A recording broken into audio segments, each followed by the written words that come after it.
इस किले का फाउंडेशन रखा गया 1929 में। Duration of construction 15 years. 1943 में ये पैलेस बन के कम्प्लीट हुआ। 1944 से राज परिवार इस पैलेस के अंदर रहता है। इसके अंदर 347 रूम्स हैं, जिसमें से 80% हिस्से को कन्वर्ट करके होटल बना दिया है, जो ताज ग्रुप के द्वारा चलाया जाता है। इसको ताज उम्मेद भवन के नाम से भी जाना जाता है। और 20% हिस्से में जोधपुर के राजा आज भी रहते हैं। तो पीछे वाला हिस्सा जोधपुर के राजा के पास में है। इसी में एक छोटा सा म्यूजियम बना हुआ है, जो अभी आप लोग विजिट करने वाले हैं। पैलेस को बनाने का सबसे बड़ा कारण था, यहाँ पर 1929 से पहले भीषण अकाल पड़ा हुआ था। लोगों के पास में जॉब्स नहीं थे। जोधपुर के राजा यहाँ की जनता की हेल्प करना चाहते थे। यहाँ पर रोज 3000 वर्कर्स काम किया करते थे, जिनको 25 पैसे तनख्वाह दी जाती थी। इस पैलेस को बनाने के लिए जो आर्किटेक्ट थे, उनको बुलाया जाती थी कि दिहाड़ी दी जाती थी एक पर डे की? Per day. पर डे, हाँ, पर डे दिहाड़ी, जो मतलब रोज डेली बेसिस पे काम होता था। और इसके अलावा इसको बनाने के लिए जो आर्किटेक्ट हायर किए गए थे, वो इंग्लैंड से थे, जिनका नाम था हेनरी वॉकर लैंकेस्टर। और इंजीनियर भी इंग्लैंड से थे। और एक लोकल आर्किटेक्ट उनके साथ में काम करते थे, जिनका नाम था बुद्धमल। बुद्धमल के द्वारा जोधपुर में एक इमारत बनी हुई है, जिसका नाम है जसवंतड़ा, जो वाइट मेमोरियल बना हुआ है, जो कल देख के पास में है। उसको भी आप लोग शायद या तो देख चुके होंगे या देखेंगे जाकर के आप लोग। इस पैलेस में पेंटिंग का काम करने के लिए आर्टिस्ट बनाए गए थे पोलैंड से, जिनका नाम था स्टीफन लॉन्ग्रेन। और ये विशेष पैलेस है। इसको बनाने के लिए कहीं पर भी चूने का और सीमेंट का इस्तेमाल नहीं किया है। इसको बनाने के लिए इंटरलॉकिंग सिस्टम का इस्तेमाल किया गया है। कितना भी भयंकर भूकंप आ जाए, तब भी किसी भी तरीके का इस पैलेस के अंदर डैमेज नहीं होगा। जिस पत्थर से ये पैलेस बना हुआ है, इसको चित्तर पत्थर कहा जाता है। ये 10 किलोमीटर दूरी पर किले के पास में जो माइंस है, वहाँ से लाया जाता था। इसको लाने के लिए रेलवेज का इस्तेमाल किया गया था। और जिस पहाड़ी के ऊपर ये पैलेस बना हुआ है, इसको चित्तर की पहाड़ी कहते हैं। इसलिए इस पैलेस को चित्तर का बंगला या चित्तर पैलेस के नाम से भी जाना जाता है। उम्मेद भवन इसलिए कहा जाता है क्योंकि महाराजा उमेद सिंह जी ने इसका फाउंडेशन रखा था, इसलिए उसको उम्मेद भवन पैलेस नाम दिया गया। इसमें बड़ी बड़ी शादियाँ होती हैं। इसके अलावा फिल्मों की शूटिंग के लिए भी ये पैलेस बहुत ज़्यादा फेमस है। आप लोगों ने प्रियंका चोपड़ा का नाम सुना होगा। प्रियंका चोपड़ा की शादी भी इसी पैलेस के अंदर हुई थी। मेन जो गेट है यहाँ पर, उसके बाहर एक हेलीपैड बना हुआ है।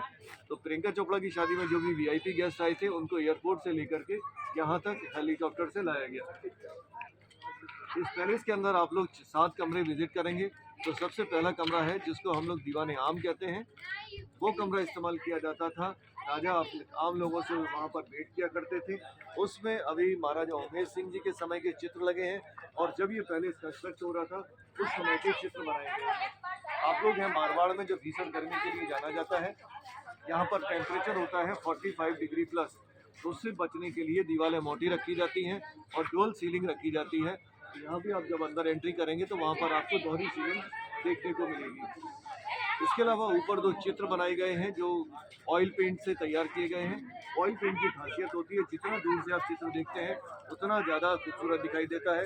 और मिनिएचर पेंटिंग जितना आप नज़दीक से देखते हैं, उतनी ज़्यादा खूबसूरत दिखाई देती है। यहाँ पर आप लोग ऑयल पेंटिंग देखेंगे, जिनमें वीर दुर्गादास राठौड़ ने जब मेहरानगढ़ फोर्ट को मुगलों के से वापस लिया था, उस समय का फाइटिंग का सीन है।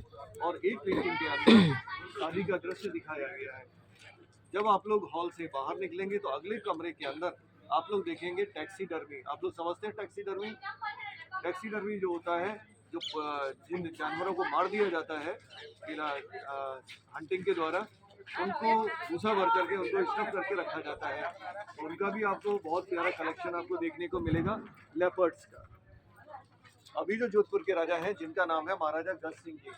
गज सिंह जी के फोटोग्राफ है एक कमरे के अंदर। महाराजा गज सिंह जी मात्र 4 साल के थे जब उनका राज तिलक किया गया। उनकी एज अभी 76 ईयर ओल्ड है। इसी पैलेस में पीछे वाले हिस्से में रहते हैं। और पुराने जब हमारे कंस्ट्रक्शन होते थे, उसमें कोर्टयार्ड के चारों तरफ कमरे बनाए जाते थे, जिससे कि हर कमरे में रोशनी जाए और हवा की व्यवस्था रहे। और इसके अलावा वो आप जो बड़ा ऊपर सेंट्रल डोम देख रहे हैं, इसकी हाइट है करीब 105 फीट, जिसमें जो भी होटल के अंदर गेस्ट रहने के लिए आते हैं, उनका स्वागत सत्कार किया जाता है। ये जो पैलेस में जो कमरे हैं, एक दिन का जो खर्च होता है करीब 70,000 से लेकर के 7 से 8 लाख तक के कमरे इस पैलेस के अंदर मौजूद हैं। इसके अलावा आप लोग अगले जो एक थोड़ा सा बड़ा कमरा है, जिसके अंदर आप लोग देखेंगे राज परिवार के द्वारा किस तरीके का सामान अपने डेली यूज़ में इस्तेमाल किया जाता था। जो कांच के बने हुए आप लोग बर्तन देखेंगे, जो बार में इस्तेमाल किए जाते थे। इसके अलावा राजा का डाइनिंग सेट है, जो आप लोग देख पाएंगे। प्लस रानियों के द्वारा श्रृंगार के लिए कौन कौन सी चीज़ें इस्तेमाल में ली जाती थी।